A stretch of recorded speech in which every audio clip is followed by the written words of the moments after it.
కలిమాత్ నమో నమః. సుప్రీంకోర్టు తీర్పును మనం ఎలా ఆలోచించాలో అర్థం కావడం లేదు. 18 ఏళ్ళు నిండితే తల్లిదండ్రులకు హక్కు లేదు. మైనర్ తీరినాక వాళ్ళు స్వతంత్రంగా ఉండొచ్చు. తర్వాత తన ఇష్ట ప్రకారం సెక్స్ చేసుకున్న భర్తకు అడిగే హక్కు ఉండదు. మనస్ఫూర్తి చేసుకుంటే ఇట్లా అక్రమ సంబంధాలు పెట్టిపోతున్నాయి. ఇప్పుడు మళ్ళీ సెక్స్ వర్కర్లు అంటే ఏమి, ఎక్కడెక్కడ గీలో తిరుగుకుంటే స్వేచ్ఛగా శృంగారం చేసుకోమని కాదు. ఇది భారతదేశం, ఇది సనాతన భూమి, ధర్మభూమి, పుణ్యభూమి. మనిషికి ఆశ ఆటికి అద్దు లేని ఆశలు, అంతులేని కోరికలు. విచ్చిలు విడతనం పెరిగితే ఏమవుతుంది, భారతదేశ గౌరవం ఏమవుతుంది.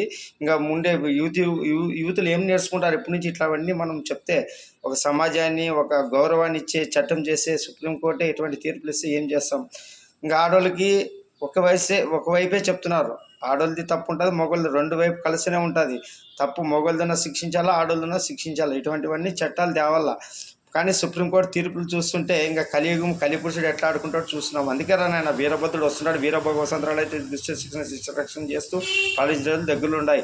ఇవన్నీ మీరు గతి తప్పిన చట్టాలతోన, రాజ్యాంగంతోన మీరంతా ఇది చేసుకుంటున్నారు.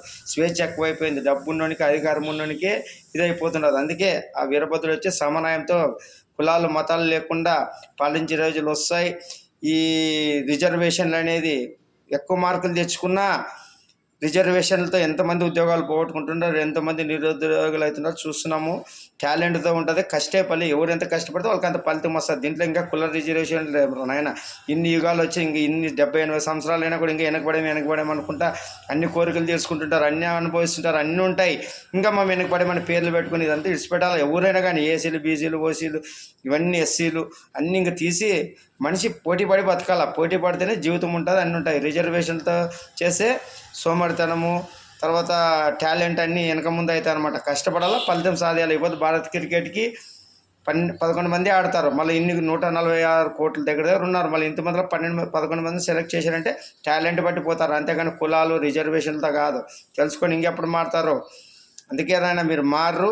వాళ్ళ ఓట్ల కోసం వాళ్ళ చట్టాలు చేయరు. అందుకే వీరభద్రుడు వస్తున్నాడు. వీరభద్ర రాజ్యాంగంతో పాలించే రోజులు దగ్గరలో ఉండవు. జై వీరభద్ర కలమాత నమో నమః.